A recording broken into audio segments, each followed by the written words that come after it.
சின்ன மருமகள்ல. அடுத்து என்ன நடக்க போகுதுன்னு வாங்க பார்க்கலாம். இங்கே வீட்டுக்கு எல்லாருமே வந்துடுறாங்க. அப்பத்தா சேதுவை கட்டி பிடிச்சி அழுகவும், அப்பத்தா ஏன் அழுதுகிட்டு இருக்க, எனக்கு ஒன்றுமே இல்லை, நான் நல்லா தான் இருக்கேன் அப்படின்னு சொல்லிட்டு சேது சொல்கிறாரு.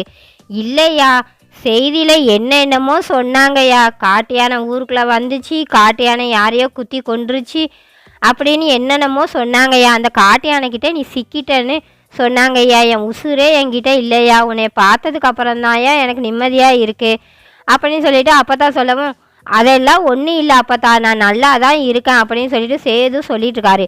அடியே பூர்ணி, போடி போய் ஆரத்தி களைச்சி எடுத்துட்டு வா, என் பிள்ளை எம்புட்டு பெரிய கண்டத்தில் இருந்து தப்பிச்சு வந்திருக்கான்னு பாரு, வாயா சேது இங்கே நில்லையா அப்படின்னு சொல்லிட்டு அப்பத்தா சொல்லவும், இங்கே பூரணி பார்த்தா ஆரத்தி எடுக்க வர்றாங்க. அப்போ தான் ராஜாங்கம் சொல்கிறாரு, தமிழ் நீயும் வந்து கூட நில்லுமா அப்படின்னு சொல்லிட்டு ராஜாங்கம் சொல்லவும், இதை கேட்டதுமே தமிழுக்கு ரொம்ப சந்தோஷமாயிருது. தமிழும் கூட நிற்கிறாங்க. சேதுவும் ராஜாங்கத்தை பார்க்குறாரு. அப்பாவா இதெல்லாம் சொல்கிறாரு அப்படின்னு சொல்லிட்டு சேதுவும் பார்க்குறாரு. என்னம்மா பார்க்குற, வந்து சேது பக்கத்தில் நில்லு, நீயும் தானே உசுறு பொழைச்சி வந்திருக்க, பூர்ணி 2 பேரையும் சேர்த்து வச்சு ஆரத்தி எடு அப்படின்னு சொல்லிட்டு ராஜாங்கம் சொன்னதும், சரிங்க மாமா அப்படின்னு சொல்லிட்டு இங்கே பூரணி பார்த்தா சேதுவையும் தமிழையும் ஆரத்தி எடுக்கிறாங்க. வாங்க 2 பேரும் உள்ள அப்படின்னு சொல்லிட்டு இங்கே ராஜாங்கமும் சொல்கிறாரு. ஏன் இப்படி காட்டுக்குள்ளே போனேன் அப்படின்னு சொல்லிட்டு அப்பத்தா கேட்டதும், நான் தான் உங்ககிட்ட சொல்லியிருக்கேன்ல அப்பத்தா, எனக்கு பொம்பளை பிள்ளை தான் வேணும், அதுவும் இறந்து போனேன் எங்கள் அம்மாவே மறுபடியும் இந்த வீட்டுக்கு குழந்தை உருவத்தில் வரணும்னு, அதுக்காக தான் போனேன் அப்படின்னு சொல்லிட்டு சேது சொல்கிறாரு. சரியா, எப்படியோ காட்டுக்குள்ளே போய் நினச்ச காரியத்தை நடத்திட்டீங்க அப்படின்னு சொல்லிட்டு அப்பத்தா சொல்லிக்கிட்டு இருக்கிறாங்க. சரி போய் எல்லோரும் ரெஸ்ட் எடுங்க அப்படின்னு சொல்லிட்டு அப்பத்தா சொன்னதும், களைப்பாக வந்திருக்கீங்க, போங்க போய் உங்கள் ரூமில் ரெஸ்ட் எடுங்க அப்படின்னு சொல்லிட்டு அப்பத்தா சொல்லவும், இங்கே தமிழ் பார்த்தா பேக்கெல்லாம் எடுத்துக்கிட்டு இங்கே வெளியே வரவும், அப்போ தான் ராஜாங்கம் சொல்கிறாரு, தமிழ் நில்லுமா அப்படின்னு சொல்லிட்டு ராஜாங்கம் சொன்னது, என்னங்க மாமா அப்படின்னு சொல்லிட்டு தமிழ் கேட்டது, எங்கம்மா போகிற அப்படின்னு சொல்லிட்டு ராஜாங்கம் கேட்குறாரு. இல்லை மாமா, அங்கே கொட்டகைக்கு தான் போகிறேன் அப்படின்னு சொல்லிட்டு தமிழ் சொன்னதோ, இனிமேல் நீ அங்கெல்லாம் தங்க வேணாமா, இனிமேல் நீ சேது கூடவே இருக்கலாம் அப்படின்னு சொல்லிட்டு ராஜாங்கம் சொல்கிறாரு. 1 நிமிஷம் எல்லாரும் நில்லுங்க அப்படின்னு சொல்லிட்டு ராஜாங்கம் சொல்கிறாரு. இங்கே பார்த்தா சாவித்திரி, தாமரை, ஈஸ்வரி எல்லாத்துக்கும் அதிர்ச்சி ஆயிடுது. என்ன சொல்ல போகிறாரு அப்படின்னு சொல்லிட்டு எல்லாரும் பார்க்கவும், இனிமேல் சேது ரூமில் தான் தமிழ் தங்க போகுது அப்படின்னு சொல்லிட்டு ராஜாங்கம் சொல்கிறாரு. இதை கேட்டதும் சாவித்திரிக்கும் தாமரைக்கும் அதிர்ச்சி ஆயிடுது. என்னென்ன நீ சொல்லிக்கிட்டு இருக்க அப்படின்னு சொல்லிட்டு சாவித்திரி வேகமாக கேட்டதும், 1 நிமிஷம் சாவித்திரியா அப்படின்னு சொல்லிட்டு ராஜாங்கம் சேது காட்டுக்குள்ளே போனான். அந்த மந்திரப்பூவை தேடி எடுத்துகிட்டு வரணும் அப்படின்ற எண்ணத்தில் காட்டுக்குள்ளே போனான். சேது காட்டுக்குள்ளே போயிட்டேன் அப்படின்ற செய்தியை கேட்டதுமே என் உசிரி என்கிட்ட இல்லை. சேதுவை திரும்பி பார்க்குற வரைக்கும் எனக்கு அவ்வளோ பதட்டமாக இருந்துச்சு. என் உசுருக்கு முக்கியமான சேது முக்கியமானு கேட்டால் சேது தான் முக்கியம் அப்படின்னு நான் தான் சொல்லுவேன். அப்படின்னு என் உயிரையும் விட பெருசாக நினைக்கிறேன் என் பிள்ளைய காட்டுக்குள்ளே போய் அந்த காட்டு யானைக்கிட்ட இருந்து சிக்கிட்டான் அப்படின்ற செய்தியை கேட்கும்போது என் உசுரே என்கிட்ட இல்லை. அப்படிப்பட்ட என் பிள்ளைய காட்டுக்குள்ளே துணிச்சலாக போய் என் பிள்ளைய கூட்டிகிட்டு வந்திருக்கு இந்த பிள்ளை.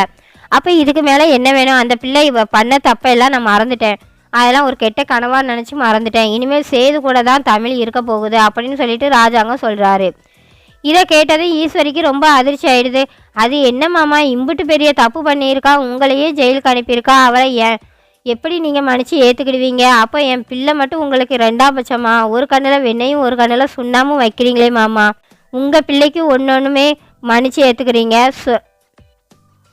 பிள்ளைக்கு ஒன்றுமே மன்னிச்சு ஏற்றுக்கிடுவீங்க, எது வேணாலும் சொல்கிறீங்க, ஆனால் என் பிள்ளை கெஸ்ட் ஹவுஸில் போய் தங்கிக்கிட்டு இருக்கான், அவளை மன்னிச்சு ஏற்றுக்கிட்ட மாட்டேங்கிறீங்க அப்படின்னு சொல்லிட்டு இங்கே பார்த்தா ஈஸ்வரி கேட்கவும், இங்கே பாரு ஈஸ்வரி, உன் பிள்ளை பண்ண தப்பும் தமிழ் பண்ண தப்பு ஒன்றும் கிடையாது, தமிழ் பண்ணது சின்ன பிள்ளைத்தனமாக எங்கே படிக்க வைக்க மாட்டாங்களோ அப்படிங்கிற பயத்தில் போலீஸ் ஸ்டேஷனுக்கு ஃபோன் பண்ணி பேசியிருக்கு. ஆனால் உன் பிள்ளை எல்லாமே தெரிஞ்சிருந்து ஒரு போதைப் பொருளை வீட்டுக்கு எடுத்துகிட்டு வந்தது இந்த வேலை பார்த்திருக்கான், அவனை எப்படி மன்னிச்சு ஏற்றுக்கிடுவாங்க, அவன் கொஞ்சமாவது அந்த கெஸ்ட் ஹவுஸில் இருந்தால் தான் அவனுக்கு புத்தி மாறும் அப்படின்னு சொல்லிட்டு ராஜாங்கம் சொல்கிறாரு. இப்போ கூட என் பிள்ளையை மன்னிப்பேன் அப்படின்னு சொல்லிட்டு ஒரு வார்த்தை சொல்ல மாட்டேங்கிறீங்களே மாமா, அப்போது உங்களுக்கு உங்கள் பிள்ளை தானே முக்கியம் அப்படின்னு சொல்லிட்டு ஈஸ்வரி பேசினதும் இங்கே பார்த்தா அப்பத்தா, அடியை என்ன என் பிள்ளையை எதிர்த்து கேள்வி கேட்டுக்கிட்டு இருக்க, அவன் ஒரு முடிவு எடுத்தால் நல்ல முடிவாக தான் இருக்கும், ராஜாங்க நீ இப்போ எடுத்த முடிவு நல்ல முடிவுயா, இனிமேலும் தமிழும் சேதும் சேர்ந்து வாழட்டும்யா, வாழ வேண்டிய வயசில் இப்படி 2 பேரையும் பிரித்து வைக்கிறது நல்லாவாயா இருக்குது, இந்த முடிவை இப்போயாவது எடுத்திய நல்ல முடிவு அப்படின்னு சொல்லிட்டு அப்பா தான் சொல்லிக்கிட்டு இருக்கையில் இங்கே சேதுவும் தமிழும் 2 பேரும் வந்து ராஜாங்கம் காலில் விழுந்து ஆசீர்வாதம் வாங்குறாங்க. நல்லா இருங்க, இனிமேல் 2 பேரும் சேர்ந்து தான் இருக்கணும் அப்படின்னு சொல்லிட்டு இங்கே ராஜாங்கம் சொல்கிறாரு. சரிங்கப்பா அப்படின்னு சொல்லிட்டு இங்கே சேது சந்தோஷத்தில் ராஜாங்கத்தை கட்டி பிடிக்கிறாரு. போய் ரெஸ்ட் எடுங்க, ரொம்ப நேரம் காட்டில் எல்லாம் அலைஞ்சு திரிஞ்சு உடம்பெல்லாம் காயமாக இருக்குது, தமிழ் அந்த காயத்துக்கெல்லாம் அந்த மருந்தை போட்டு விடு அப்படின்னு சொல்லிட்டு ராஜாங்கம் சொல்கிறாரு. சரிங்க மாமா அப்படின்னு சொல்லிட்டு தமிழும் சொல்கிறாங்க. என்னைய மன்னிச்சிட்டேன்னு மட்டும் ஒரு வார்த்தை சொல்லுங்க மாமா அப்படின்னு சொல்லிட்டு தமிழ் சொன்னதை நான் உன்னைய எப்போவோ மனசார மன்னிச்சிட்டேம்மா அப்படின்னு ராஜாங்கமும் சொல்லிடுறாரு.